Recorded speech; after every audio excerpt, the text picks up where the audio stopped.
que tu regardes fait partie d'une série de vidéos sur les adéniums, où l'on explique ce qu'il est bon de savoir en suivant l'évolution de jeunes plants depuis la germination jusqu'à de magnifiques spécimens adultes. À la fin du dernier épisode, notre adénium était âgé de 3 mois. Et c'est parti. Je suis sur la route du retour des vacances. Durant 3 semaines, j'ai confié nos petits adéniums à quelqu'un de confiance, qui est passé à peu près tous les 3 jours pour les arroser. Par sécurité, j'ai placé mes adéniums à l'intérieur. Malheureusement, ainsi, cela a réduit considérablement le temps d'exposition au plein soleil. Les adéniums ont déjà une tendance naturelle à l'étiolement, à cause de la dominance apicale. Pour parer à cela, la dernière fois, nous les avons taillés dès 2 mois. Et ils avaient fait plein de petits départs de branches. En plus de cela, durant 3 semaines, ils n'ont reçu que de la lumière filtrée derrière une fenêtre. Le double vitrage filtre déjà entre 10 et 25% de la lumière visible, très utile à la photosynthèse. Mais surtout, le double vitrage filtre entre 80 et 99% des UV. Si les UV ne sont pas utiles spécialement à la photosynthèse, ils influencent la forme, la pigmentation et la croissance des plantes. Sans rayons UV, la plante n'a pas besoin de produire des substances qui la protègent contre les UV, mais aussi les maladies. L'absence d'UV entraîne une croissance moins vigoureuse, et j'ai bien peur que mes petits plants aient de nouveau tigé. Vous êtes sur Mini Baobab Alien, et je vous souhaite un bon visionnage.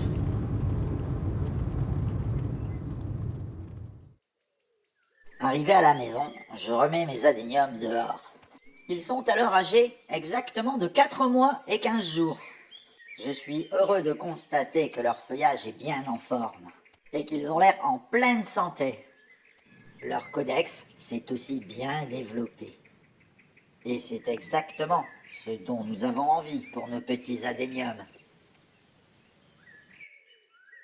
Même s'ils ont pris un peu de hauteur, ils ne semblent pas avoir tigé beaucoup plus que ça.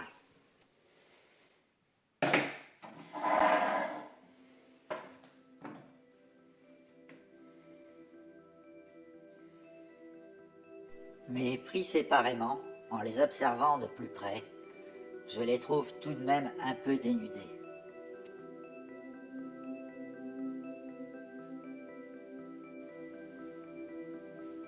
L'élongation des branches d'adénium est un phénomène auquel on ne peut échapper.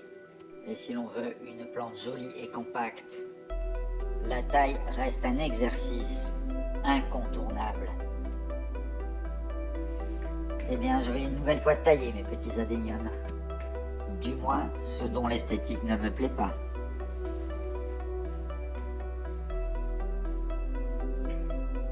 Ils n'ont pas tous besoin d'être rafraîchis de la sorte. Certains sont très jolis comme ça.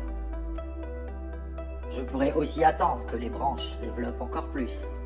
Sur les 20 petits adéniums, il y a aussi celui-ci. Je ne suis pas sûr de ce que je vous raconte. Mais comme les racines sont saines, je pense qu'il souffre d'une anomalie génétique. Je vais tout de même le garder pour voir ce qu'il se passe.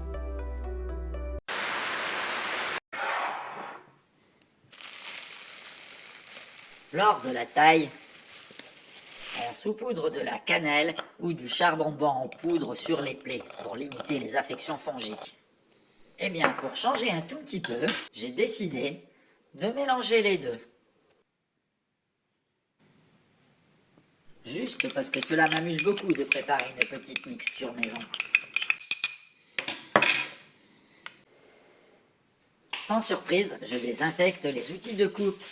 Ici, c'est un simple désinfectant médical.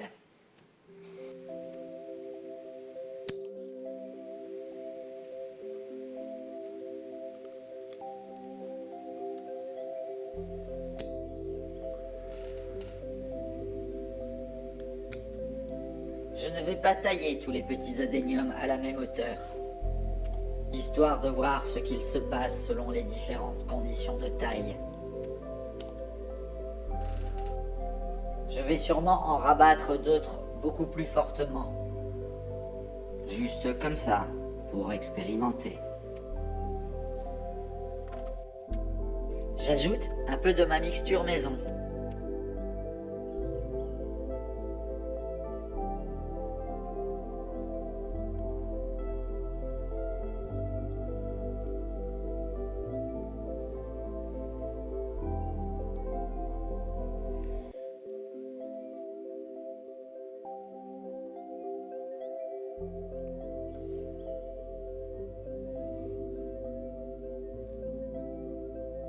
Et aussi, je badigeonne un peu de cicatrisant horticole.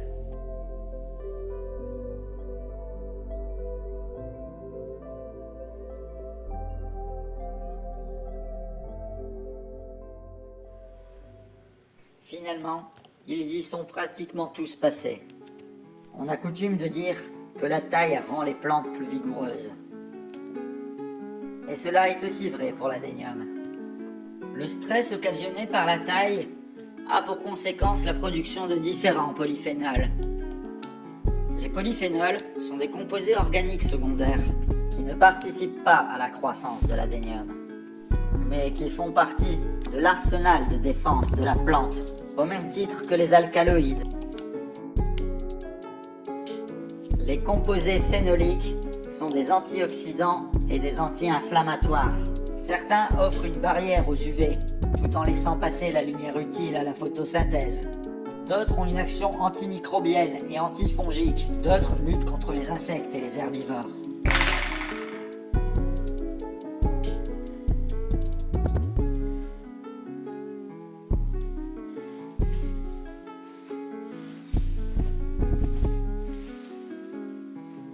Eh bien, on ne peut pas dire que j'y suis allé avec le dos de la cuillère.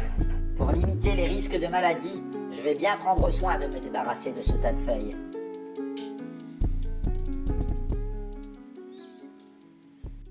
Je préfère toujours tailler mes petits plants un jour où il fait beau et sec, afin de favoriser la cicatrisation.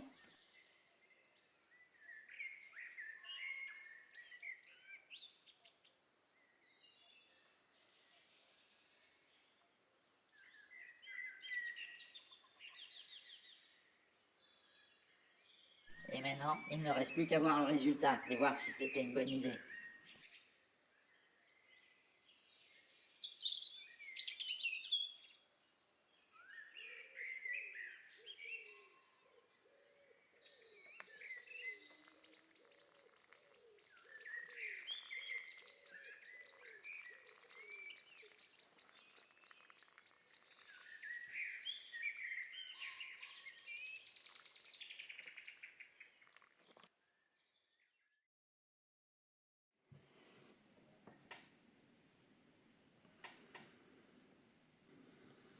La rapidité de croissance des adéniums m'étonnera donc toujours.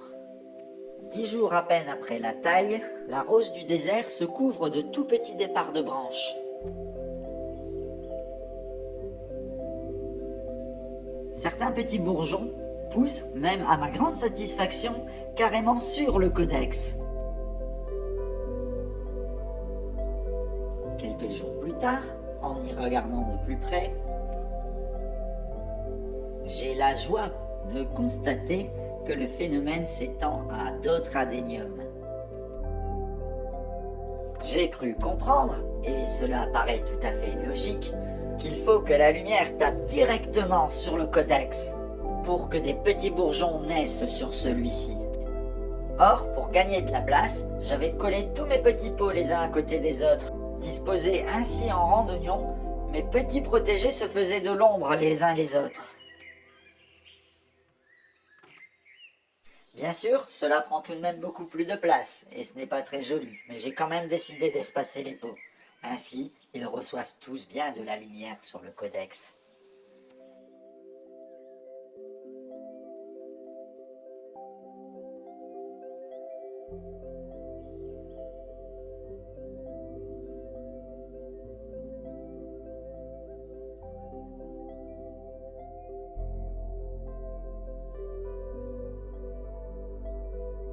J'adore, c'est fascinant. Eh bien, comme nous sommes toujours 15 jours après la taille, nos petits adéniums ont à présent 5 mois. Et je ne me suis pas du tout occupé des racines pivots. Je vais prendre mon temps et à chaque fois que j'en aurai envie, je choisirai un de mes petits adéniums pour lui tailler la racine. Ainsi, je ne les traumatiserai pas tous en même temps. Et s'ils souffrent, ce sera moins dur à regarder.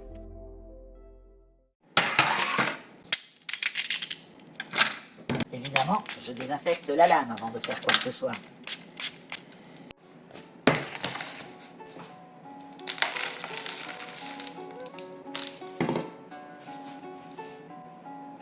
Je dois dire que je suis impressionné par le système racinaire de cet adénium.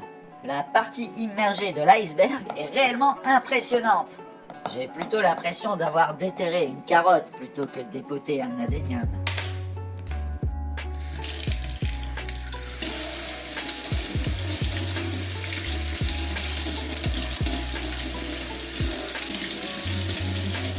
Dans le but d'obtenir une reprise de la croissance plus rapide, je ne vais pas couper au ras du codex. Cela encouragerait effectivement le départ de nombreuses petites racines et élargirait la base du codex. Mais cela fatiguerait encore plus la plante. Évidemment, je vais traiter la section avec de la cannelle et du charbon de bois. En tranchant juste en dessous de petites racines déjà existantes, j'espère rendre celle-ci beaucoup plus charnue. Mais c'est au niveau de la section que de nombreuses petites racines devraient se développer. Beaucoup plus tard, pour les mettre en évidence, il faudra évidemment rehausser l'adénium. J'avais prévu de réutiliser le substrat issu du dépotage, et puis je me suis ravisé. Le substrat devait être plein de petits bouts de racines d'adénium qui vont mourir, se décomposer et sûrement pourrir. Alors j'ai préparé un substrat neuf et identique.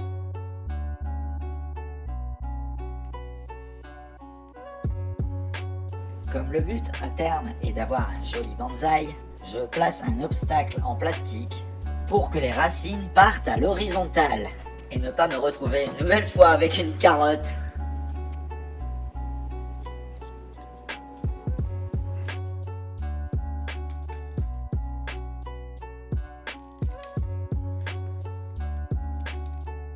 J'essaie évidemment de maintenir l'adénium bien en contact contre le plastique et que le substrat ne se glisse pas en dessous.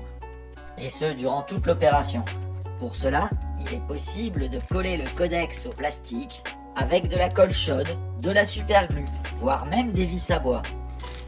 Je réserverai ces pratiques pour des plantes plus âgées, avec un codex beaucoup plus gros et robuste.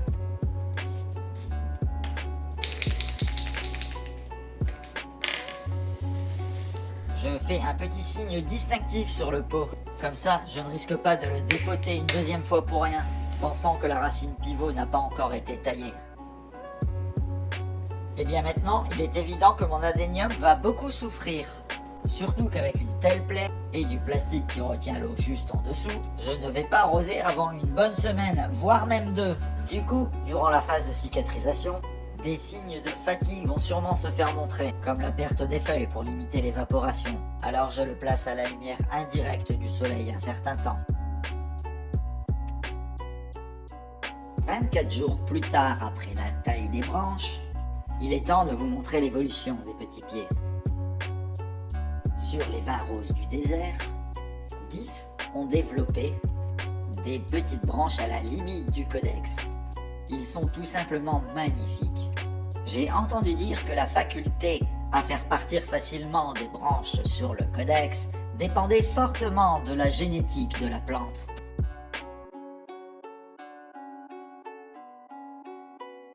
Je ne sais pas ce que ça vaut, mais j'ai aussi entendu que faire subir une chute rapide et momentanée des températures favorisait aussi le départ des bourgeons sur le codex. Je n'ai absolument pas testé cette méthode, tout simplement parce que là où je vis, si je fais subir une chute des températures, mes adéniums vont tomber en dessous de la limite de rusticité. Si jamais on veut absolument faire partir des bourgeons depuis le codex, on peut utiliser une méthode plus extrême, mais très efficace, qui consiste à tout tailler au ras du codex. Si tout cela est très encourageant, je suis aussi très satisfait par la ramification des branches. Mes petits adéniums sont vraiment bien touffus.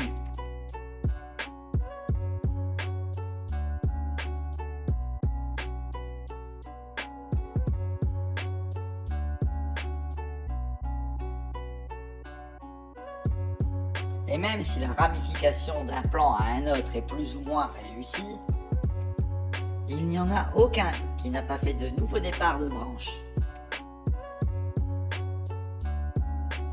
Et si ça rend mes petits plants très décoratifs, cela est aussi très prometteur pour la suite. Sur mes 20 petits pieds d'Adenium arabicum, j'en possède 5 du cultivar Fetna One. Et je les trouve simplement stupéfiants. Les Fetna One ont pour caractéristique d'avoir des branches beaucoup plus robustes et des feuilles plus grandes. Et je suis forcé de constater qu'ils se distinguent déjà fortement des simples arabicum.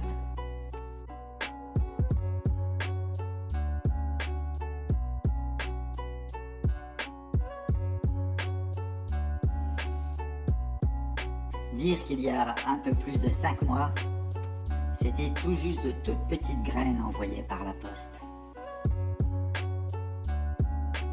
La densité du feuillage est vraiment folle.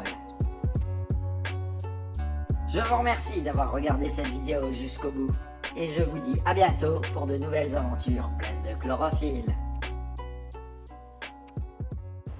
T'as aimé cette putain de vidéo? Alors abonne-toi. Je devrais pas avoir à dire ça. Tu trouves que j'ai une tête de mec qui fait de la vulgarisation scientifique, que je ressemble à une putain de youtubeuse beauté? Tu crois que je fais des vidéos où je mange que des aliments rouges pendant 15 jours? Je devrais pas revenir après la vidéo. Abonne-toi!